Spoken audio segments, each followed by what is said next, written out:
C'est l'heure de votre journal sur Radio Nour présenté par Maël Manomba. Radio Nour, il est 16h.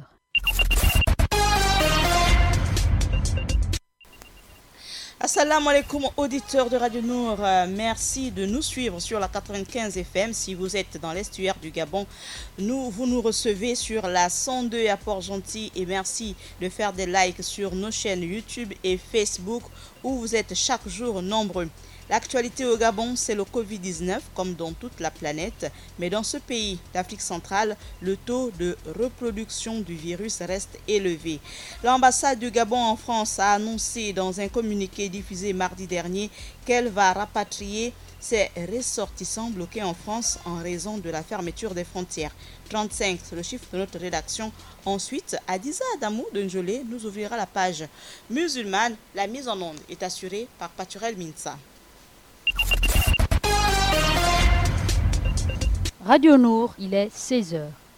Le nombre de personnes infectées au Covid-19 est susceptible de mettre le virus au Gabon, notamment à Libreville, qui constitue, il faut le rappeler, le premier foyer de la maladie dans le pays, est supérieur à la moyenne prévue par l'Organisation mondiale de la santé. Selon le comité scientifique, beaucoup reste à faire pour contenir l'épidémie. Selon la présidente du comité scientifique, le confinement total du Grand Libreville a permis de diminuer le nombre de contacts générés. Je cite, on est passé de 20 à 24 contacts générés par une personne contaminée à 15, a déclaré le professeur Marielle Bouyou Atoke, qui souligne cependant que c'est encore élevé. Je cite, le taux de reproduction est encore élevé, c'est-à-dire qu'une personne aujourd'hui porteuse du coronavirus est capable de transmettre le virus à une moyenne de 4 personnes selon la présidente du comité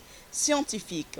On parle toujours du Covid-19. L'ambassade du Gabon en France a annoncé dans un communiqué diffusé mardi dernier qu'elle va rapatrier ses ressortissants bloqués en France en raison de la fermeture des frontières. Je cite le communiqué, faisant suite à la décision du président de la République de faire rapatrier les Gabonais en court séjour sur le territoire français et retenu du fait de la fermeture des frontières suite à la propagation de la pandémie de Covid-19.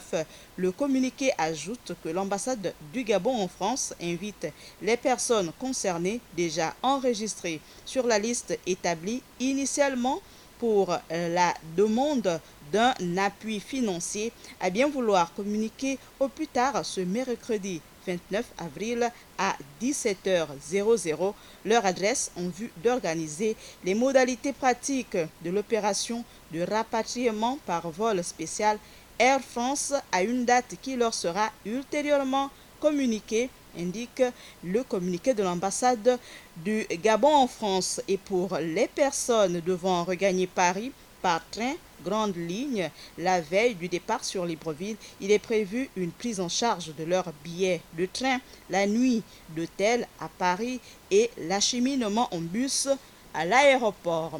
Le chiffre de la rédaction à présent, malgré le déconfinement du Grand Libreville le début de la semaine, l'épidémie de coronavirus au Gabon continue sa hausse vertigineuse. Les autorités déplorent 35 nouveaux cas et 13 guérisons. Le bilan au moment de la diffusion de notre édition d'information est de 238 cas positifs au Covid-19 contre 53 guérisons au Gabon. J'invite à présent Adiza Adamou de Njolé pour la page musulmane. Assalamu alaikum Adiza. Wa alaikum salam Maël. Dans la page musulmane du jour, on évoque ce don de kit alimentaire du Conseil supérieur des affaires islamiques du Gabon à l'endroit des imams. Au Liban, on évoque des manifestations violentes dans les rues de la capitale et aux États-Unis, l'appel à la prière résonnera à Minneapolis tout au long de ce mois béni de Ramadan. On ouvre la page musulmane du jour au Gabon où le président du Conseil supérieur des affaires islamiques du Gabon a procédé ce dimanche 26 avril, du côté de la mosquée de Batavia, à un don de kits alimentaires à l'endroit des imams et prédicateurs. Un reportage signé Ouermi Imou. On écoute. Compté parmi les bénéficiaires du don reçu le 25 avril dernier par le Conseil supérieur des affaires islamiques du Gabon, les imams de Libreville réunis à la mosquée de Batavia ont reçu des mains du président du CCEG leur lot de denrées alimentaires accompagnées d'une enveloppe de 100 000 francs CFA. Ici, au sein de cette mosquée de Batavia, vous représentez tout ce que le Gabon regorge comme imam et prédicateur. C'est à ce titre que nous venons en ce jour, au nom du Conseil supérieur des affaires islamiques du Gabon, vous remettre modestement ce don pour vos différentes mosquées.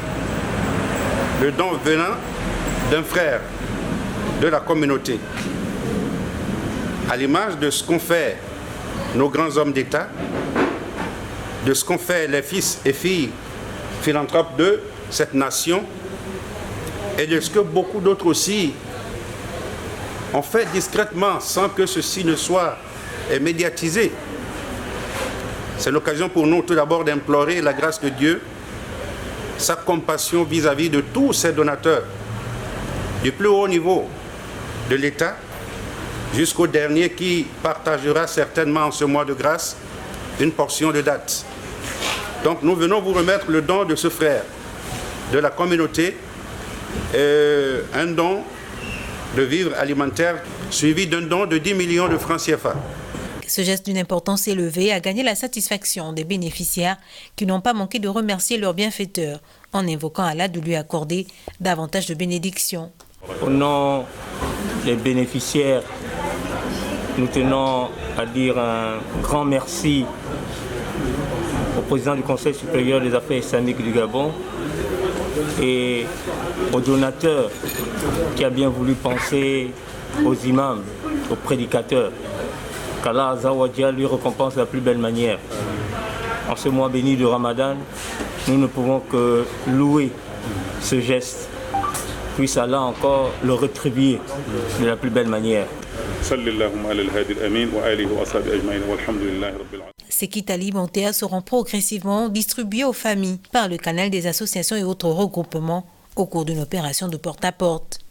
Merci à notre reporter Ouermi Oumou pour cet élément. Merci également au Conseil supérieur des affaires islamiques du Gabon pour ce don qui est le bienvenu en ce mois de Ramadan. On poursuit l'actualité dans le monde musulman au Liban où cette nuit de 29 avril a été très violente. Au Liban, un manifestant blessé par balle lundi soir a succombé alors que des dizaines de personnes, dont une cinquantaine de soldats, ont été blessés dans des violences qui ont secoué la ville de Tripoli et d'autres régions du pays. La nuit a été chaude, un rassemblement de protestations contre la hausse vertigineuse des prix et la chute inexorable de la valeur de la livre libanaise face au dollar a dégénéré en bataille rangée. Des groupes de jeunes en colère ont attaqué et incendié au moins 2 véhicules de l'armée qui a fait parfois usage de balles réelles.